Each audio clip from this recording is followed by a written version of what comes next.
Hi friends, welcome to accounts classes. Today we will discuss some important accounting terms and question. Let's start. Discount. It is an allowance given by the seller of goods out of selling price, also called list price or catalog price, or a deduction for making promote payment. Means यह एक allowance है जो कि given by the seller of goods, जो दिया जाता है seller of goods जो माल बेचता है आउट ऑफ सेलिंग प्राइस. इसे हम लोग लिस्ट प्राइस भी और कैटलॉग प्राइस भी कहते हैं. और अ डिडक्शन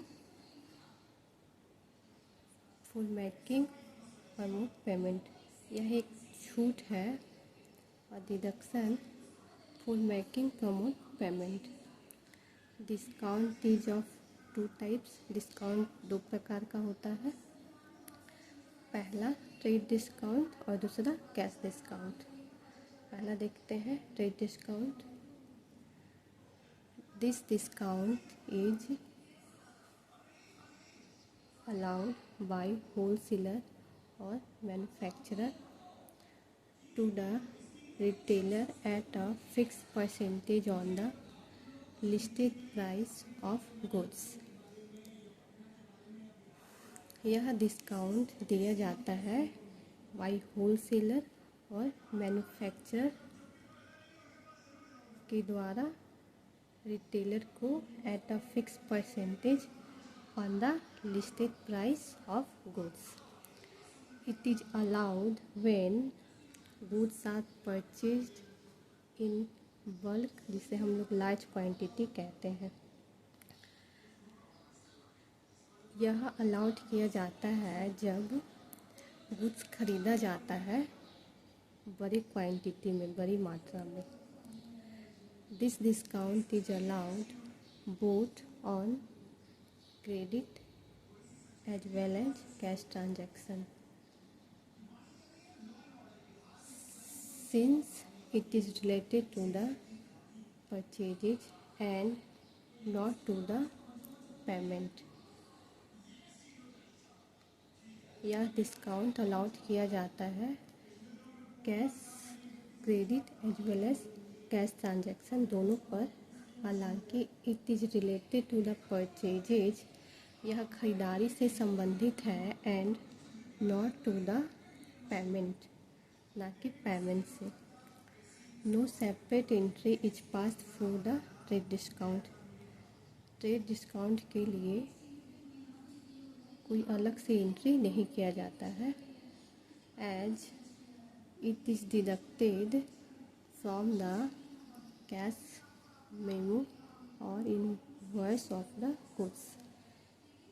जैसा कि इसे घटाया जाता है कैश मेमो और invoice of the goods. For example, if a trader sells goods of the list price, व्यापारी जो है वह माल बेचता है लिस्ट प्राइस पे of ₹1 lakh at 20% trade discount for cash में, तो the entry will be cash account to sales account. 1 lakh पे 20% का ट्रेड डिस्काउंट हो जाएगा 80,000. If the goods sold at trade discount are returned by the customer, the amount of trade discount is again deducted from the list price of the returned goods. अगर माल बेचा जाता है trade discount पे are return by the customer के द्वारा return कर दिया जाता है, तो the amount of trade discount is again deducted. Trade discount के अमाउंट को फिर से घटाया जाता है from the list price of the return goods. जो रिटर्न गुड्स किया रहता है उसके लिस्ट प्राइस में से ट्रेड डिस्काउंट को डिडक्टेड किया जाता है।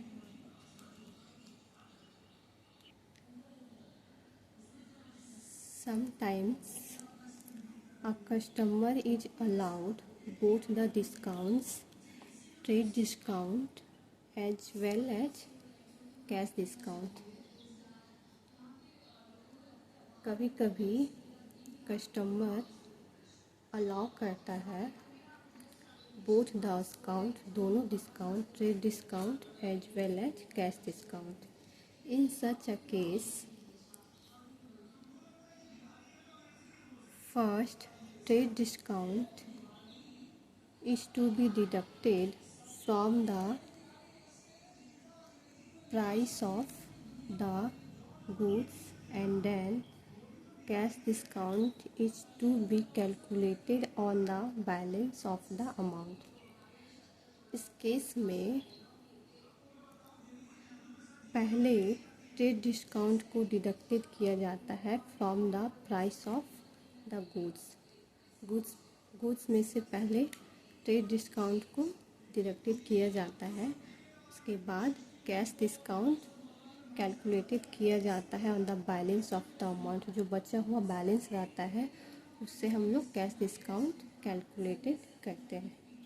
For example, if a trader sells goods of the list price of 20,000 rupees at 10% trade discount and 2% cash discount, so the net amount will be calculated as under। जैसे कि कोई trader है, वो माल बेचता है list price ₹20,000 at a 10% trade discount and 2% cash discount. तो हम लोग इसको कैसे कैलकुलेटेड करते हैं, आइए देखते हैं। लिस्ट प्राइस है माल का 20,000 रुपीज़। इसमें हम लोग 20,000 पर 10% का ट्रेड डिस्काउंट निकाले तो 2,000 आया। इस 2,000 को इसमें माइनस किए 18,000 आया। और फिर यही बचा हुआ बैलेंस अमाउंट में से हम लोग ये 2% का कैश डिस्काउंट माइनस करेंगे। Cash discount at the rate 2%, 18,000 into 2/100 तो 360 आएगा। 360 को इसमें से माइनस करेंगे तो ये हम लोग का 70,640 हम लोग का अमाउंट आ जाएगा total. It means that 17,640 will be paid if the payment is made in cash. अगर कैश में पेमेंट किया जाएगा तो इतना अमाउंट जो है वो पेड किया जाएगा।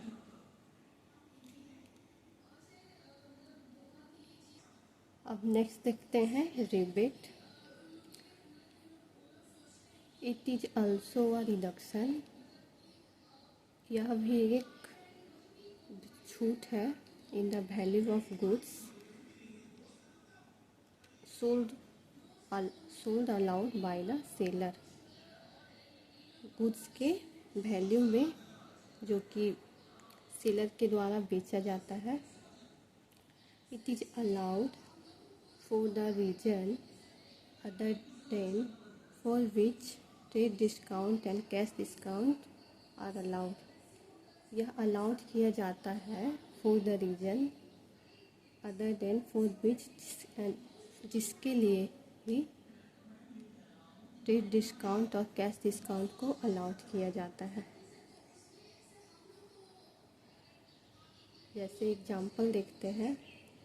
Rebate is usually allowed for inferior quality of goods sold or goods being not as per specification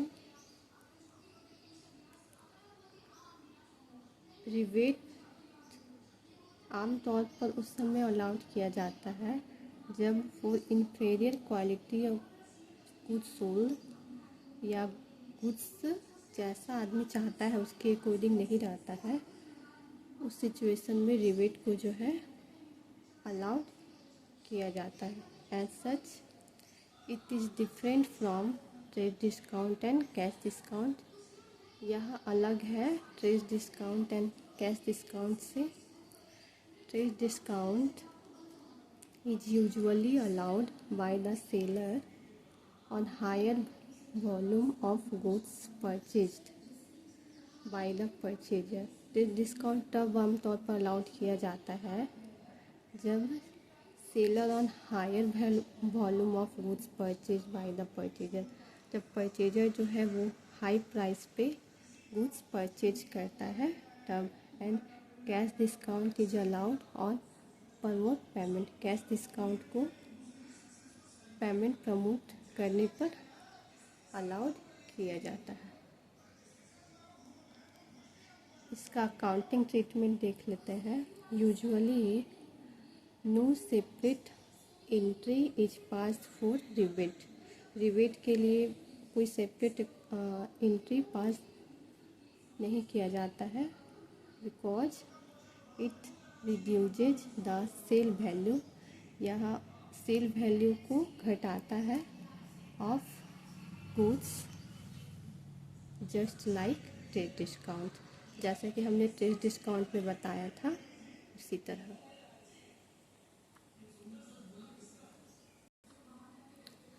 However, if rebate is allowed, rebate जब अलाउड किया जाता है after the entry for sale of goods,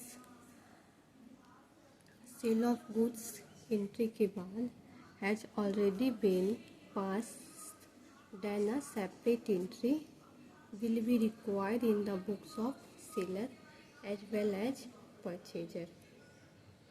means rebate जब allowed किया जाता है after the entry for sale of goods has already been passed, जो कि पहले से पास कर दिया जाता है। कब? Then a separate entry will be required, जब ज़रूरत पड़ती है एक सेपरेट एंट्री की in the books of seller, seller की बुक्स में as well as purchaser. Seller will pass following entry for rebate allowed. Seller जो है वो एंट्री पास करेगा for rebate allowed, rebate allowed करने के लिए। तो एंट्री होगा rebate allowed account debit to purchaser and purchaser will pass following entry for rebate received. Purchaser entry pass करेगा for rebate received, rebate received करने के लिए seller account debit to rebate received account. Next देखते हैं compound journal entries. Sometimes two or more transactions relating to one particular account take place on the same date। कभी कभी to और मोर transaction, दो और दो से ज़्यादा transaction relating to one particular account, जो कि एक पार्टिकुलर अकाउंट से संबंधित होता है, take place on the same date, वह एक ही डेट से संबंधित होता है। ऐसे में in such cases instead of passing separate entries for all such transactions only one entry is passed. इस केस में instead of passing separate entries, अलग अलग एंट्री करने के बजाय for all such transactions only one entry is passed, एक ही entry कर दिया जाता है। Such a journal entry is termed as compound journal entry. ऐसे जर्नल एंट्री को कंपाउंड जर्नल एंट्री कहा जाता है।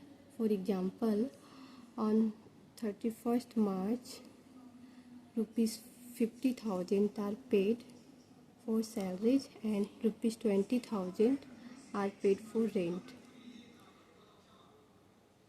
31 मार्च को ₹50,000 सैलरी के लिए पे किया जाता है एंड ₹20,000 रेंट के लिए पेड किया जाता है। Then the entry will be 31 March salary account debit, rent account debit to cash account. इसका नरेशन हो जाएगा एक्सपेंसेस पेड। मैंने बताया है प्रीवियस वीडियो में कि एक्सपेंसेस हम लोग के लिए खर्चा है, तो खर्चा को हम लोग डेबिट करते हैं salary account to rent account और क्रेडिट हो जाएगा यहाँ कैश अकाउंट। 50,000 से सैलरी अकाउंट, 20,000 से रेंट अकाउंट और टू कैश अकाउंट में दोनों को ऐड करके इसका नरेशन हो जाएगा expenses paid.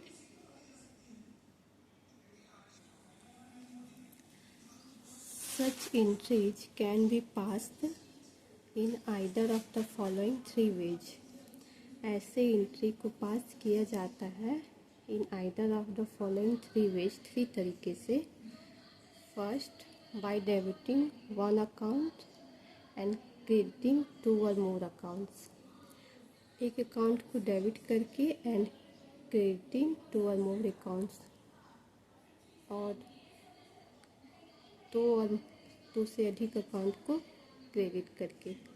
Second, by crediting one account and debiting 2 or more accounts. एक अकाउंट को क्रेडिट करके एंड 2 और उससे अधिक अकाउंट को डेबिट करके। थर्ड है by debiting 2 or more accounts and crediting 2 or more accounts such as the opening entry. Debit 2 और मोर अकाउंट्स, 2 से अधिक अकाउंट को डेबिट करके, और क्रेडिटिंग 2 और मोर अकाउंट्स, दोनों में सेम। ऐसे को हम लोग ओपनिंग एंट्री बोलते हैं। अब हम लोग एक क्वेश्चन देख लेते हैं इस सब टॉपिक से। Record the following transactions in the Journal of Naresh and Company। 2018 जून 1 से जून 23 का ट्रांजैक्शन दिया गया है। इसमें फर्स्ट ट्रांजैक्शन है paid cash to Mahesh. Mahesh को कैश पेड किया गया है 9,600 से, और discount received from him, discount received किया गया है 4,400 से। इसका हम लोग जर्नल एंट्री देख लेते हैं।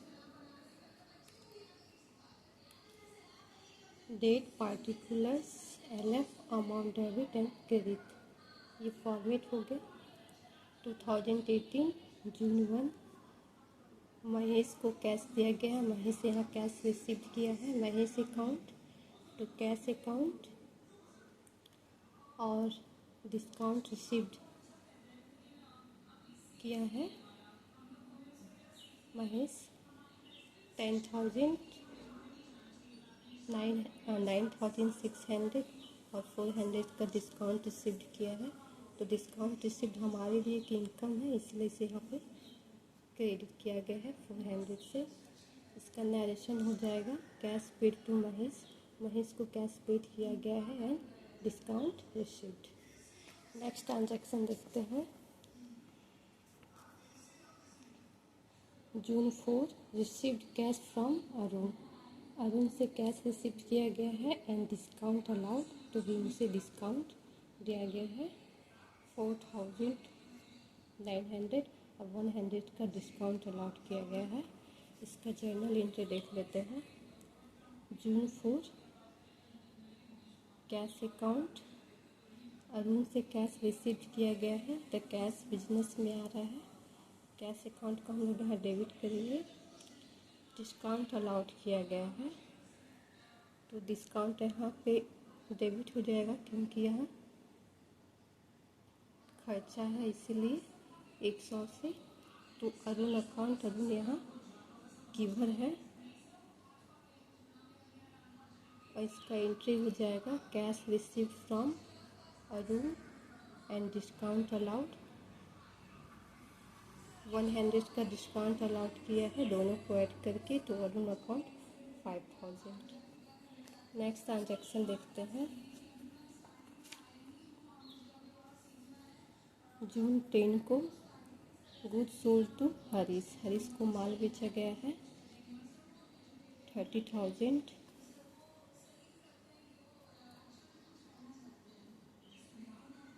हरीश को बेचा गया है, हरीश यहाँ रिसीवर है। Harish account debit to sales account. Sales account को हमेशा क्रेडिट करते हैं 30,000 से। Goods sold to Harish.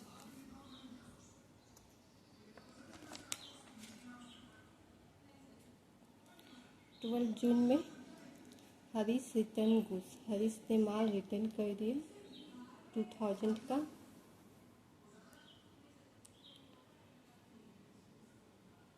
12 जून को माल रिटर्न कर दिया गया। सेल्स रिटर्न को हम लोग डेबिट करते हैं। सेल्स रिटर्न अकाउंट देने वाला हरीश है, रिटर्न करने वाला तो Harish account. Goods return by Harish 2000 से।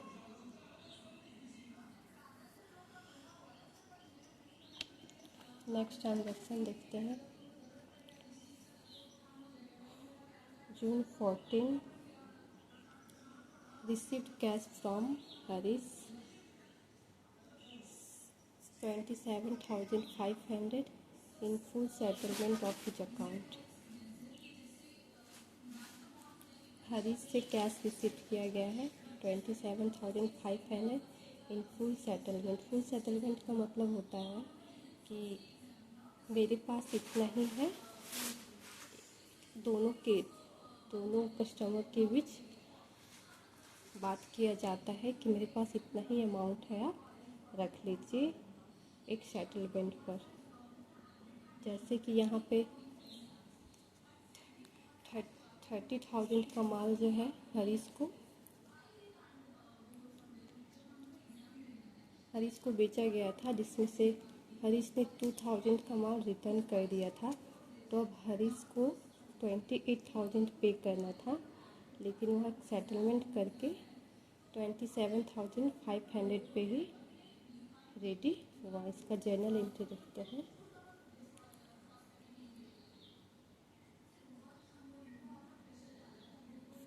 जून 14 को कैश अकाउंट हरीश से रिसीव किया गया है 27,500। उससे डिस्काउंट अलाउड किया गया 500 का तो हरीश गिवर है, तो दोनों को ऐड करके 28,000। Cash receive from Harish and discount allowed to him. उसे डिस्काउंट दिया गया 500 का। नेक्स्ट ट्रांजैक्शन देखते हैं। 20 June sold goods to Gopal of the list price 60,000 at 10% discount. इसका जर्नल एंट्री देख लेते हैं। जून 20 को गोपाल को माल बेचा गया है। गोपाल रिसीव किया है Gopal account to sales account 54,000। 60,000 का लिस्ट प्राइस गुड्स था, जिसमें 10% डिस्काउंट को माइनस किया तो 54,000। इसका नरेशन हो गया। Goods of the list price of 60,000 sold at 10% trade discount. Last transaction देख लेते हैं। 23 June purchase goods from Ravi of the list price ₹20,000 at 15% trade discount. इसका लास्ट जर्नल एंट्री है ये। जून 23 को purchase account to Ravi account. Ravi माल खरीदा है 17,000 का। 20,000 का माल खरीदा गया था, जिसमें 50% ट्रेड डिस्काउंट मिल गया, तो 20,000 पे 50% निकालेंगे तो 17,000 आएगा। इसका नरेशन हो जाएगा। Goods of the list price of ₹20,000 purchased at 50% trade discount. Total कर देंगे, दोनों का इक्वल आ जाएगा 1,46,000। आज के लिए इतना ही। हम लोग नेक्स्ट वीडियो में मिलते हैं। Okay bye.